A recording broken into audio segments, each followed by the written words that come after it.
자, 오늘 본문의 말씀에 보고 있는 것처럼 우리가 참 하나님이 원하시는 게 뭘까 생각하는 것은 하나님의 심판이 아니라 뭐다? 구원이시다.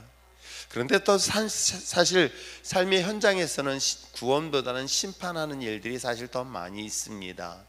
그래서 우리는 고민을 하게 되어지고, 하나님 우리를 구원하신다는데 왜 우리 삶 속에 이런 어려움이 있습니까? 라는 굉장히 큰 딜레마 같은 질문을 하게 되어집니다.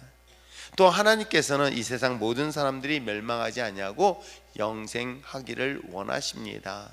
그것이 아버지 하나님의 뜻인 거예요. 그 뜻을 우리가 안다면, 그 뜻을 우리가 최소한 안다면 그 하나님의 마음을 전해야 되는 것이 우리가 해야 될 마지막 사명일 줄 믿습니다. 여러분, 기독교라는 것은 이기적이어서는 아니 됩니다. 만약에 기독교가 이기적이다라고 한다는 것은 한번 좀 생각해 보아야 할 내용인 거예요.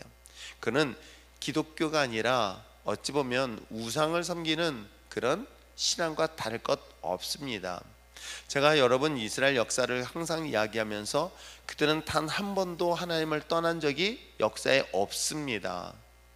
여러분, 그들이 하나님을 떠났다고요? 아닙니다. 그들은 정말 하나님의 심판 앞에, 멸망 앞에, 바벨론의 포로로 끌려가는 가운데서도 그들의 신앙을 갖고 있었을까요? 안 갖고 있었을까요? 갖고 있었습니다. 하나님은 자신들을 지켜주시고 또 인도하시고 보호하심에 대한 믿음과 신앙을 그들은 철저히 가졌던 인물들이기도 합니다.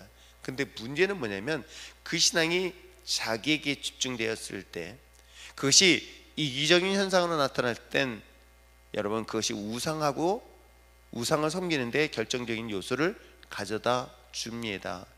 여러분, 생각해 보세요. 우리가 신앙은 이타적일 수밖에 없는 것은 내가 원하는 것을 구하는 것이 아니라 하나님을 원하시는 것을 구하는 것이죠. 우리가 신앙생활하는 데 있어서 내가 원하는 것이 아니라 아버지 하나님이 원하시는 삶을 살아내는 것, 이게 신앙인 것이겠죠. 그런 신앙이 자기가 중심이 되어지고 자기 것을 원하는 순간, 여러분, 하나님도 섬기고 바알과 아세라를 섬기게 된 배경이 되는 것이겠죠. 이것이 성경 역사 속에 계속 보여주고 있는 현상이라고 한다면 오늘 우리도 마찬가지입니다. 신앙생활은, 가장 정상적인 신앙생활은 자기를 위해 구하는 것이 아니라 아버지 하나님을 위한 구하는 삶을 사는 것. 그러면 내 삶은 어떻게 하느냐? 내 삶은 이미 하나님께서 그 무엇으로 풍성하게 채워주신다는 것 꼭 잊지 마시고, 그런 관점에서 우리가 한번 전도에 대한 이야기를 살펴보려고 합니다. 전도는 여러분 선택이 아닙니다. 전도는 우리에게 있어서 하나님의 명령에 따른 순종하는 자세여야 합니다. 하나님의 말씀을 전하는 것은 마땅히 우리에게 해야 될 우리의 사명이기도 하고요, 또 우리에게 있어서 중요한 의무이기도 합니다. 중요한 이 주신 사명과 의무를 다하지 아니하면서 하나님의 것을 요구할 수 있을까? 여러분, 이것은 결코 그럴 수가 없다는 것 잊지 마시길 바랍니다. 하나님께서 하나님의 것을 요구하고 있을 때 그것을 지키지 아니한다면 여러분, 하나님을 충분히 버릴 수 있습니다. 우리가 지지난 시간에 설교를 통해서도 우리가 기억나신지 모르겠어요. 가룟 유다, 우리가 성찬식을 할 때도 그 얘기를 했습니다.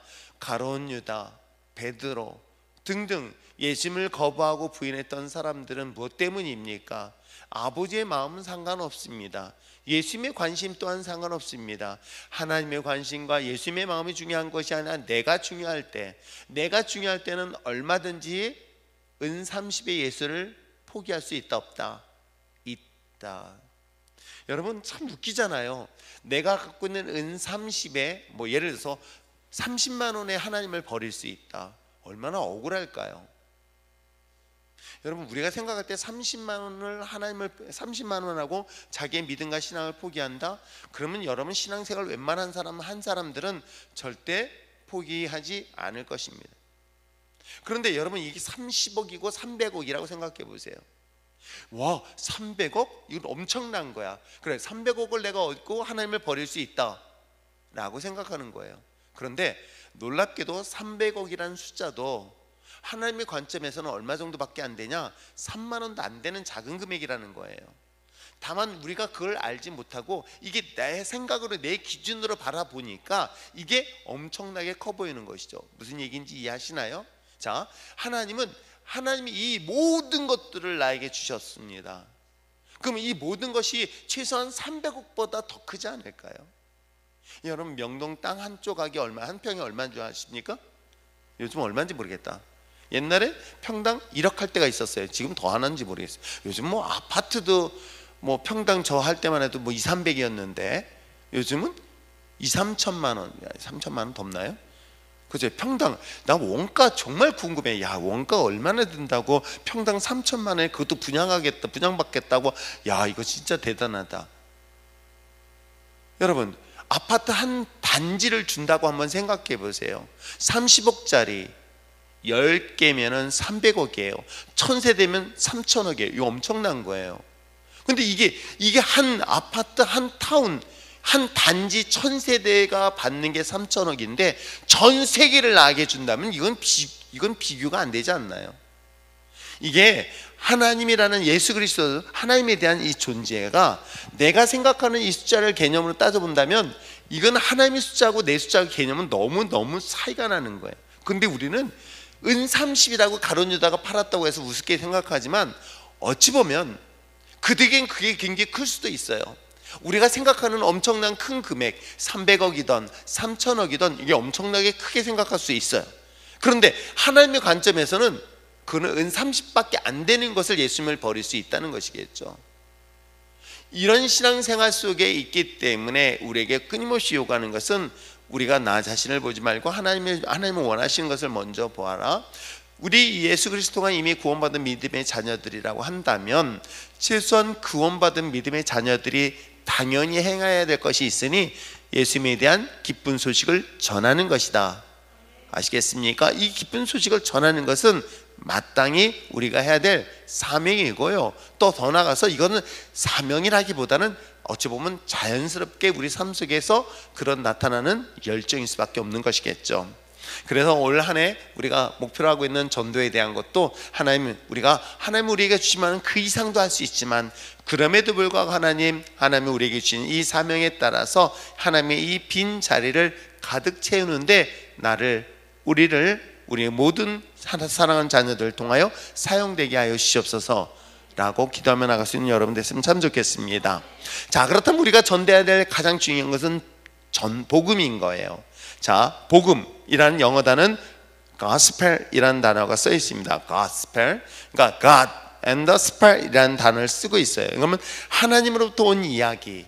그러니까 gospel이라는 것은 하나님으로부터 전해오는 소식, 하나님으로부터 전달되어 오는 소식, 그 소식을 바로 gospel 또는 복음이라고 이야기하고 있습니다. 또 다른 한편으로는 good news라고 이야기하고 있겠죠. 그래서 좋은 소식 또는 기쁜 기별 내지는 소식의 의미를 갖고 있는 헬라어 유안겔리온, 이 유안겔리온이라는 이 헬라어 단어가 바로 우리가 얘기하고 있는 것처럼 굿뉴스, 가스펠 이런 것의 원어를 갖고 있는 것이기도 합니다. 이 세상에서 좋은 소식들이 많이 있지만 그 어떤 것과 비교할 수 없는 가장 본질적이고요 복된 그런 기쁜 소식은 하나님께서 우리에게 들려주시는 소식이기도 합니다.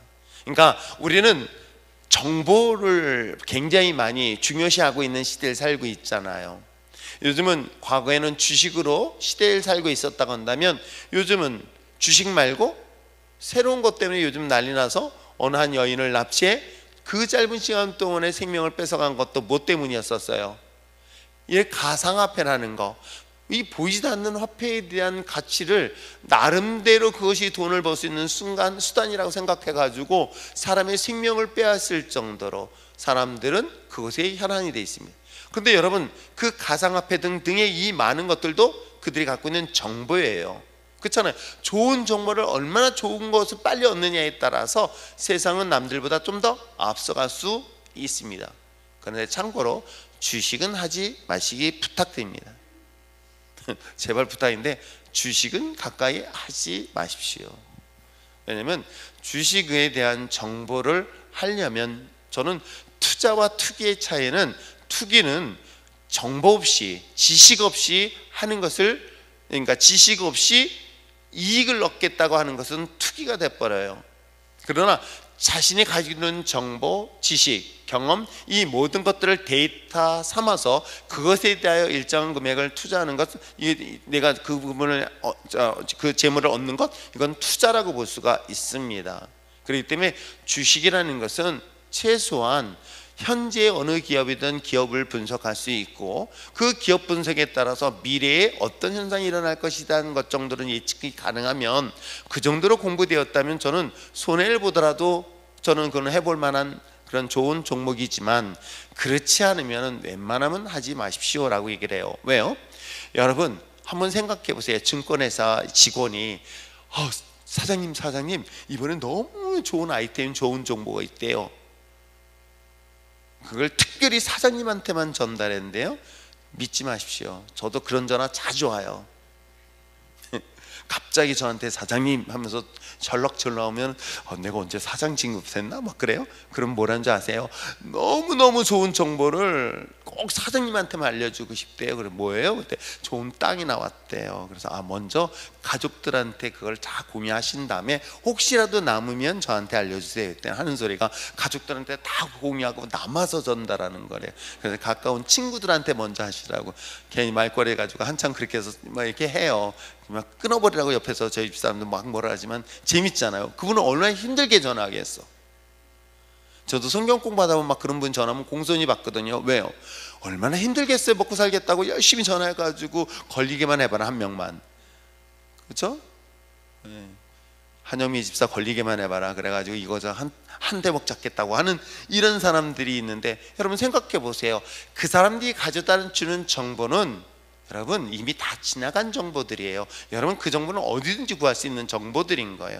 자신이 그 정도의 위치에 있다고 한다면, 특수한 위치에 있다고 한다면 그 정보는 어느 정도 신뢰할 수 있지만 대부분은 그렇지 않습니다. 여러분 어때요? 세상도 뭔가 좋은 수익을 얻기 위해서 좋은 정보를 얻으려고 합니다. 근데 그 좋은 정보를 얻어서 집도 사보기도 하고 또는 땅을 사보기도 하고 때에 따라서는 주식 투자도 해보기도 하고 등등등 많은 것들을 합니다. 근데 결과는요, 여러분 근데 100이면 100, 1000이면 1000, 그 소식을 듣고 망하는 사람이 없는 그런 정말 놀라운 정보가 있다면 여러분 어떡하시겠어요?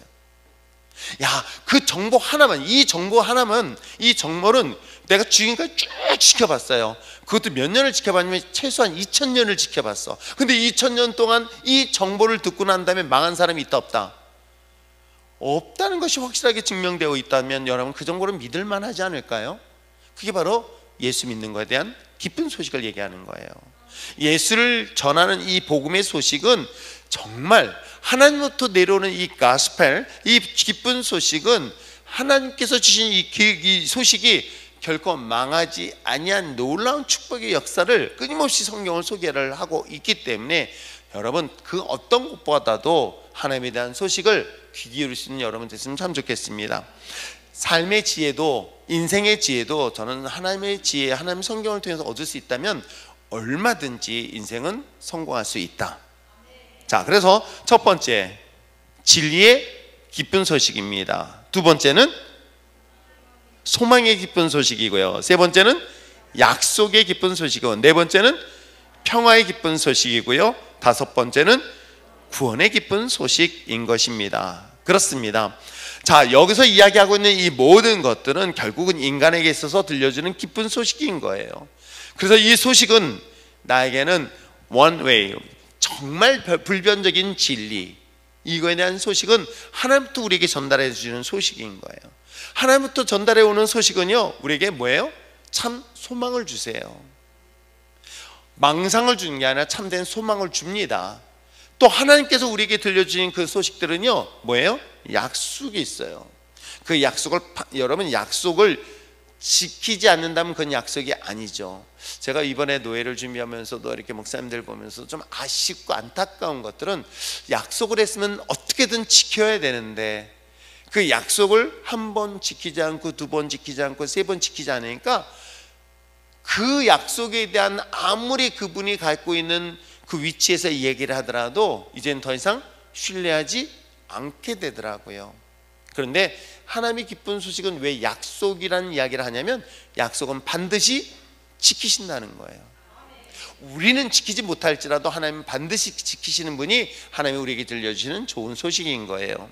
그리고 우리에게 평화와 그 다음에 구원의 기쁜 소식을 전하는 것이다.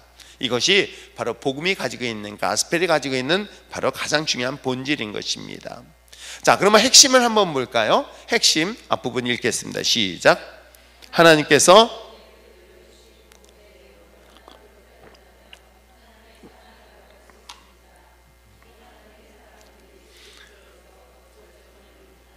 복음은 예수 그리스도 안에서 나타난 하나님의 은총의 소식이요 사랑의 메시지인 것입니다. 그렇습니다. 우리가 하나님에 대한 기독교의 소식들은 때에 따라서 어떤 사람들은 되게 불편하고 부정적으로 생각하지만요, 신앙생활이라는 건 그런 것 같아요. 믿음 생활이 뭐냐? 내가 정말 믿는 것이 뭘까? 예수님을 만나는 게 뭘까? 여러분 어떻게 만납니까? 궁금하지 않나요? 정말 예수님을 어떻게 만났을까? 만나는 게 방법이 뭘까? 아 그래, 막 몸에 진동이 나고 방언을 하고 환상을 보고. 여러분 정말 예수님은 만나는 게 딱 하나예요. 그건 사랑이에요. 이게 아니라면 그건 이상한 거예요. 왜? 여러분 왜 사람이 바뀌는 줄 아십니까? 왜 악한 사람이 바뀌는 줄 아십니까? 왜 정말 바늘로 찔러도 피도 안 나올 정도로 악하고 악한 사람이 변한 게 뭐 때문에 변한 줄 아십니까? 수많은 사람들을 죽이고 땅에 묻어버리고 심지어는 그 인육까지 먹었던 사람들이 여러분 수없이 넌 잘못된 거야 라고 이야기해서 그들에게 윤리의 도덕 가르쳤다고 변할까요? 아니에요.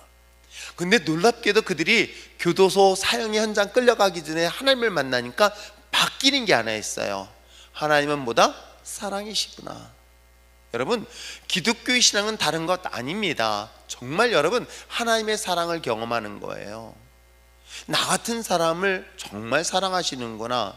하나님이 정말 날 사랑하시는구나. 여러분 나를 훈육하고 때리고 구박한다고 해서 변하지 않아요. 그런데 하나님의 사랑이 내 안에 들어오니까 사람은 변하지 않을 사람이 있다 없다?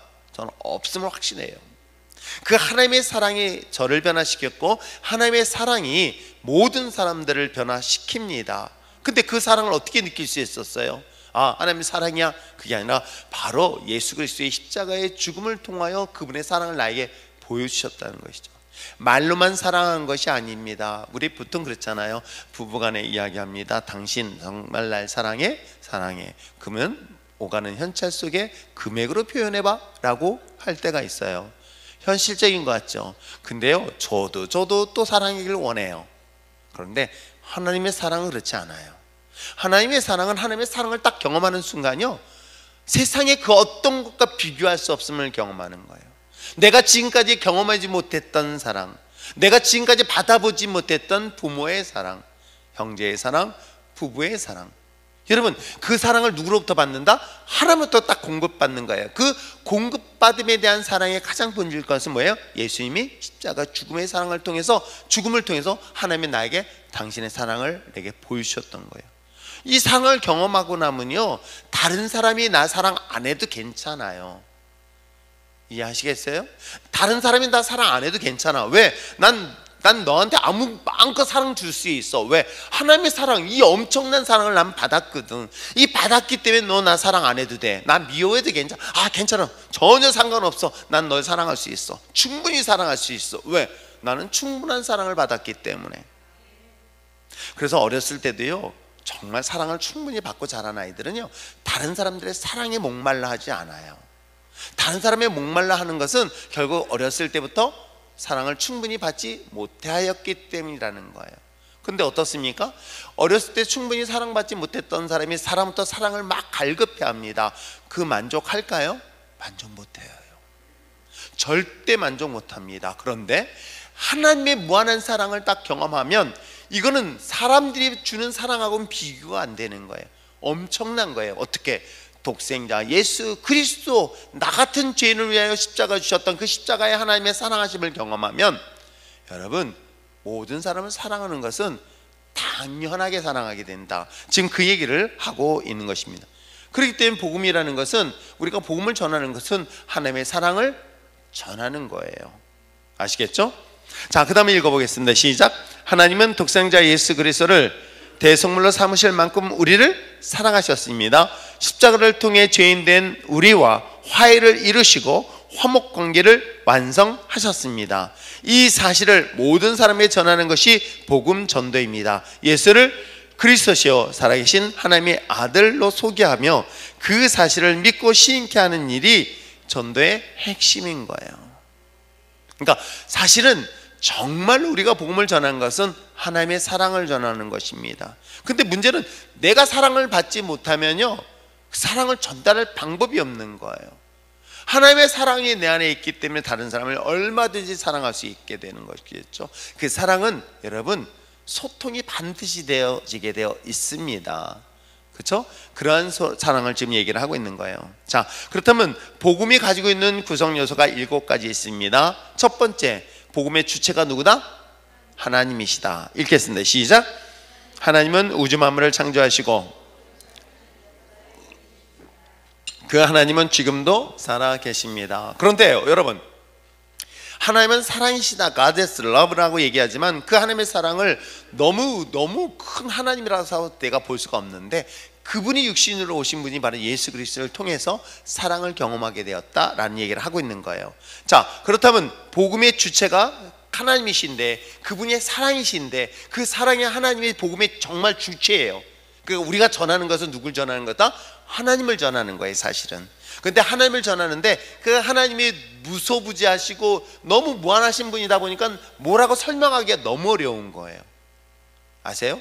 하나님이라는 이 존재를 인간이 갖고 있는 제한된 언어로 설명하면 정의를 내리는 순간 그건 인간 하나님이 아닌 거예요. 인간이 만든 신이 돼버리는 거예요.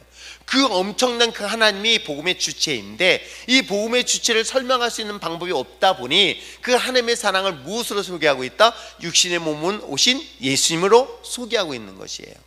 이렇게 이해하시면 좋겠습니다. 자, 그렇다면 이 복음을 들어야 될 대상이 누굴까요?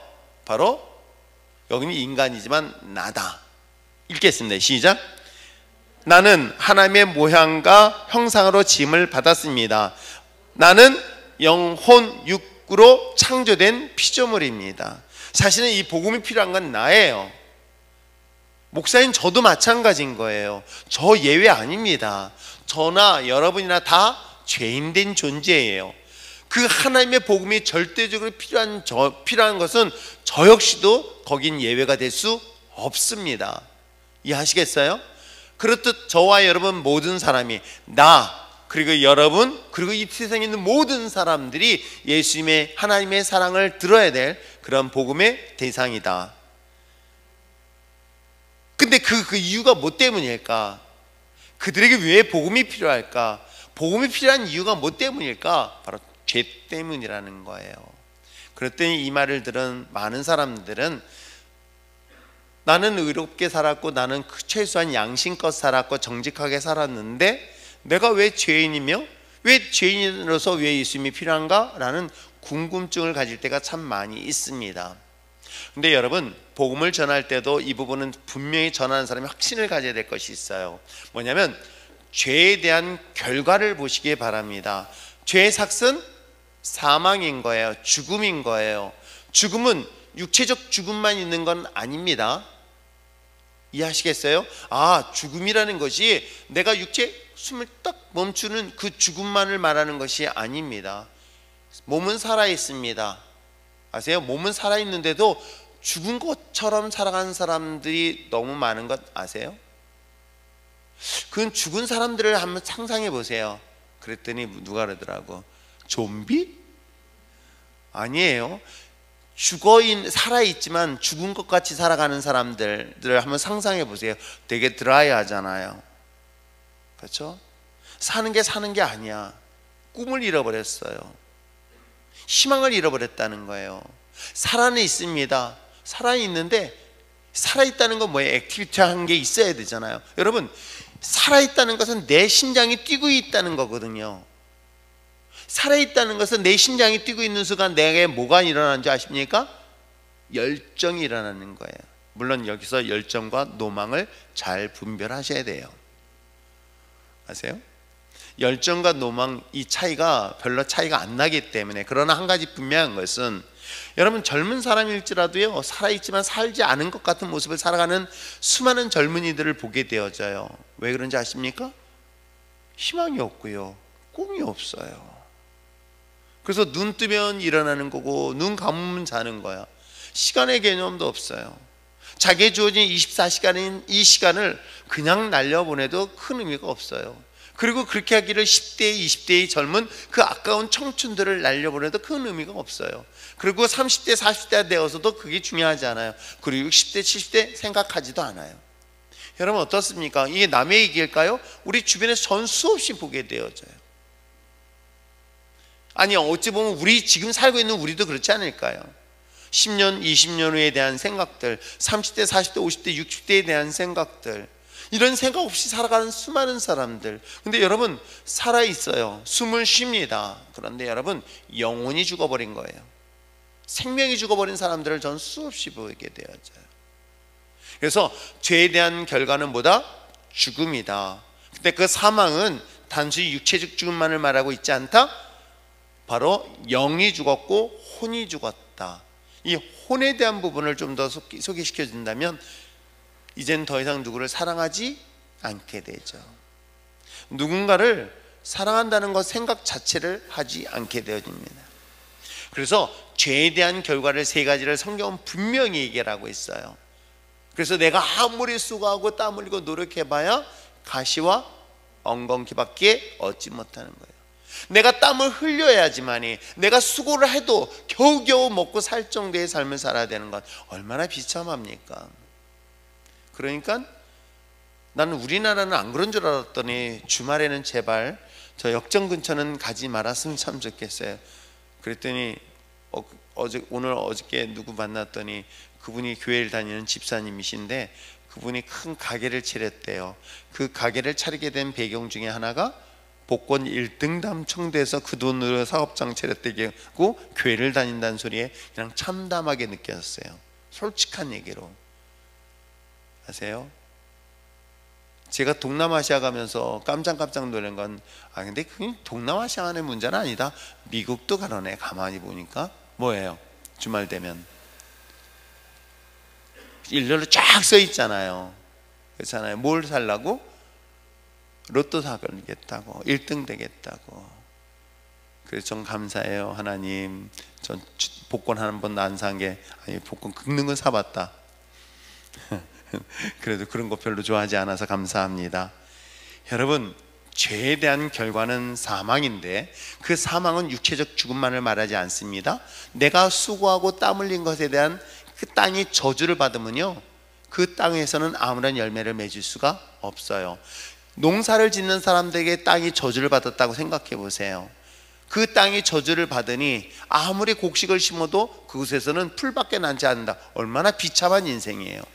이것을 농경 문화에 익숙한 사람들의 직업을 가진 사람이라고 한다면, 오늘날 같은 이 시대에 살아가는 사람들에게는 어떻습니까? 똑같은 거예요. 내가 노동을 해도 수고해도 땀 흘려도 나는 정말 집 하나 마련하기 어려운 시대를 살고 있다 없다? 있다. 부부가 죽도록 일해도 집 하나 살기 어렵다? 쉽다? 어렵다. 이렇듯 내가 수고한 것에 대한 아무런 열매를 맺지 못하는 것은 뭐 때문이었다? 바로 죄 때문이었던 거예요. 부부는 어때요?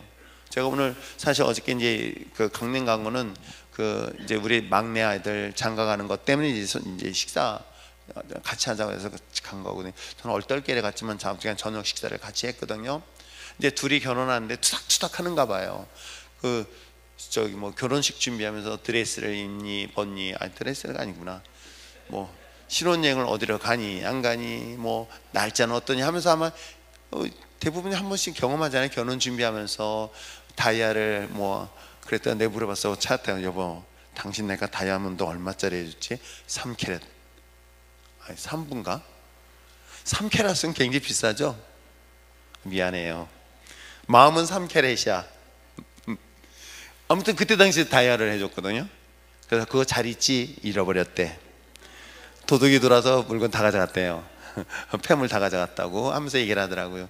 그래, 그것보다 더 중요한 건 살아보니까 뭐예요? 여러분, 100캐럿 다이아몬드 줬다고 해서 행복한가요? 전 그렇게 생각하지 않아요. 지금 아무것도 없어도 둘이 행복한 게 참 중요한 것인데, 여러분 두 사람이 결혼하고 꿈꾸는 건 뭐예요? 행복하려고 하잖아요. 근데 뭐예요? 죄가 그 가장 사랑해야 될 그 대상의 부부관계를 깨트렸어요. 왜 복음이 필요하냐면 이 사랑을 회복하기 위함인 거예요. 하나님의 사랑을 공급받은 사람이 있다면 그 공급받은 사랑 때문에 부부의 관계가 회복되어지는 건 당연한 것이에요. 여러분, 노동이 죄로 인하여 깨어졌고 가정이 죄로 인하여 깨졌습니다. 가장 사랑해야 될 부부가 가장 미워하는, 그리고 외면하는 무관심의 대상이 되는 것처럼 불행한 일이 어디 있겠어요? 어디 그뿐이겠습니까? 안식도 깨졌습니다. 여러분, 안식 쉼인 거예요. 내가 좀 뭔가 평안을 누리고 싶은 거예요. 이 평안을 누릴 방법이 없는 거예요. 다양한 취미 생활을 해도 나에겐 평안이 없는 거예요. 그러다 보니까 뭐예요?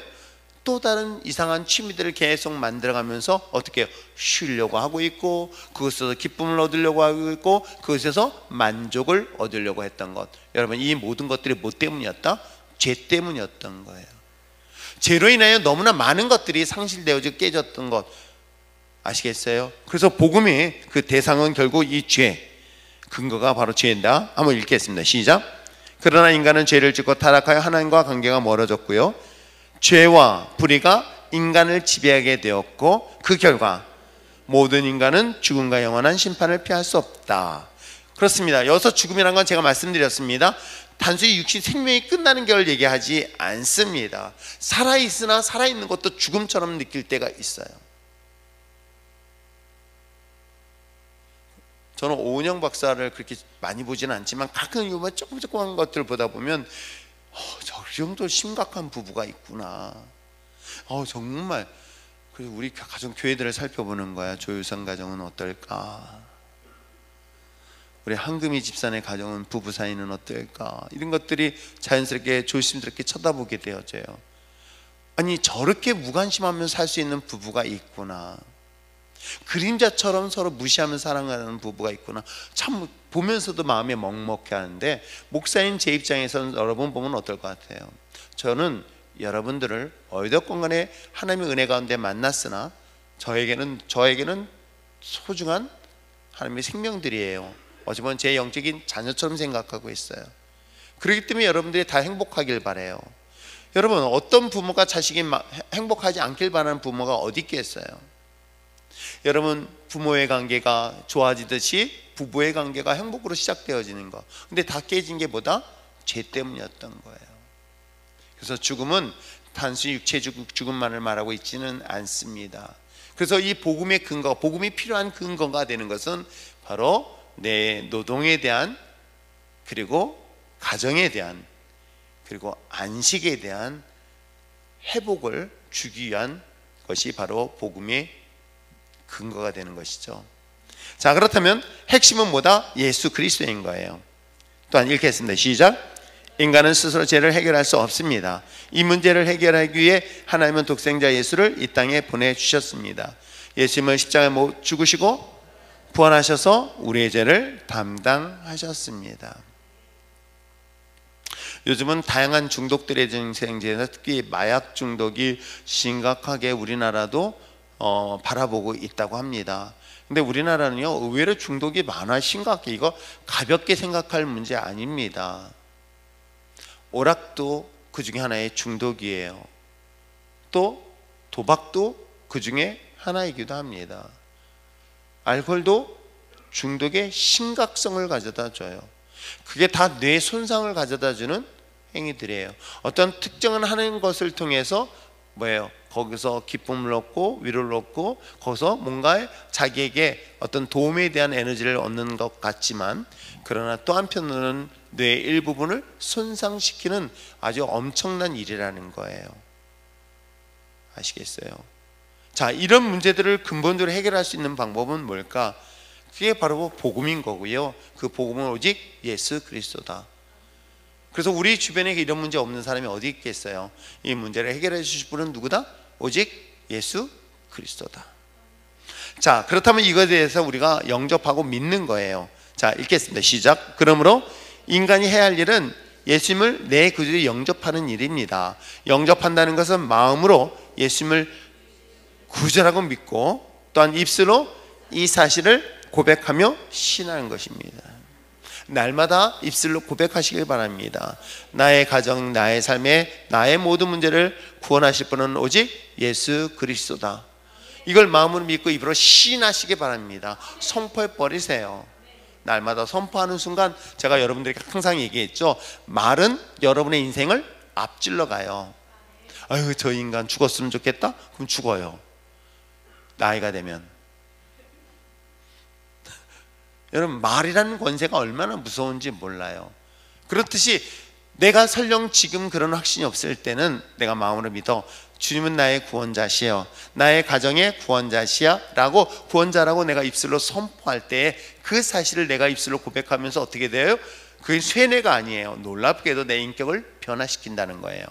제가 성경을 왜 소리내서 읽으라는 줄 아십니까? 성경에 소리내서 읽을 때 이 말씀이 그 살아 운동력이 있어 우리 깊은 영과 관절과 골수를 찔러 쪼개는 역할을 하게 되는 거예요. 마치 내 깊은 모든 것들을 수술대에 올려놓고 그걸 해부해서 정말 암세포 같은 것들을 다 제거시키는 것이 하나님의 말씀의 능력인 거예요. 그래서 입술로 신하라는 것은 내가 말씀 선포할 때 일어나는 것이기도 합니다. 자, 그렇다면 복음의 목표는 뭐예요? 바로 구원인 거예요. 그리고 영원한 생명. 자, 읽겠습니다. 시작. 예수를 구주로 영접하면 하나님의 자녀가 되며 영생을 소유하게 됩니다. 이 세상의 삶을 마치고 나면 영원한 천국이 예비되어 있습니다. 물론 죽고 난 이후에 영원한 천국, 요건 둘째치고 하더라도 저는 이 복음은 당장 여러분의 가정을 변화시켜요.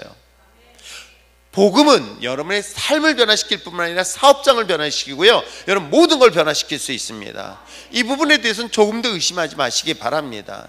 하나님의 자녀들은 하나님의 복음 안에 있으면요, 하나님의 자녀들은 결코 세상 속에 망하지 않습니다. 이 부분에 대해서는 조금 더 의심하지 마시기 바랍니다. 기본은 여기서부터 출발하는 거예요. 아시겠어요?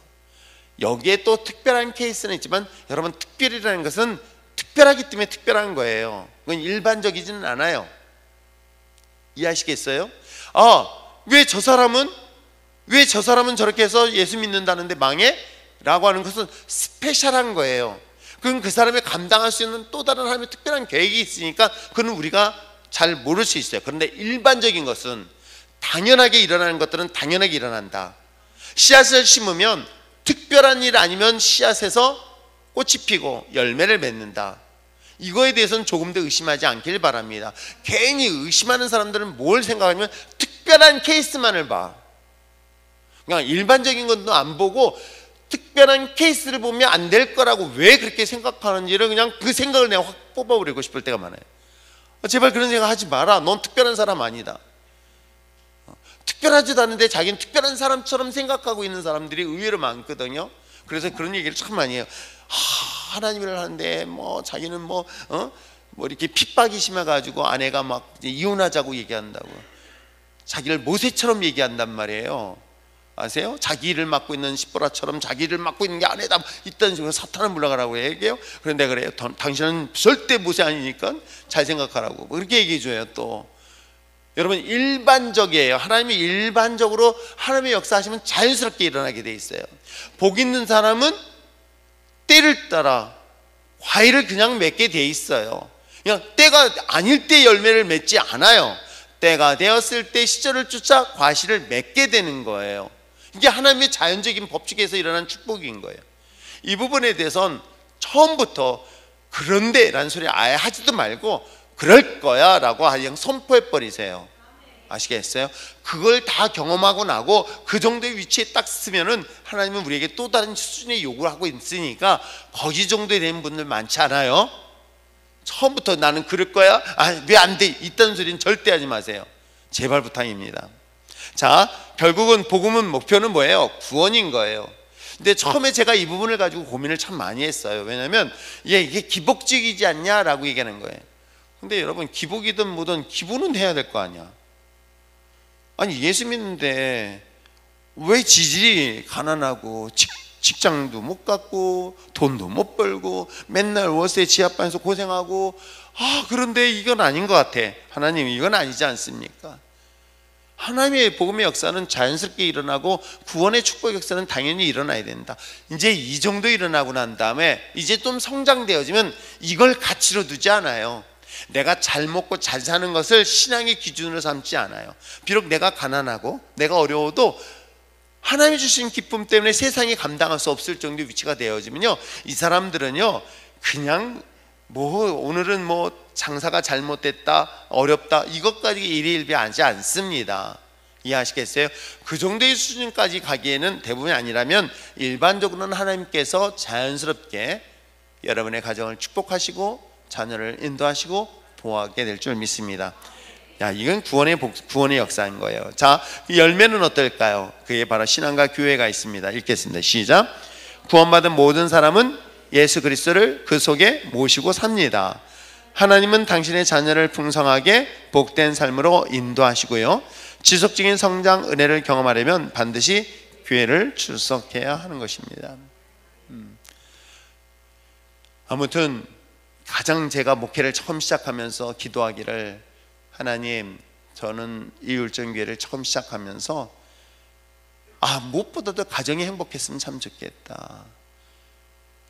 가정이 행복했으면 참 좋겠다. 그랬더니 행복하게 해서 또 주일날 예배 빼주고 또 캠핑을 간다네요.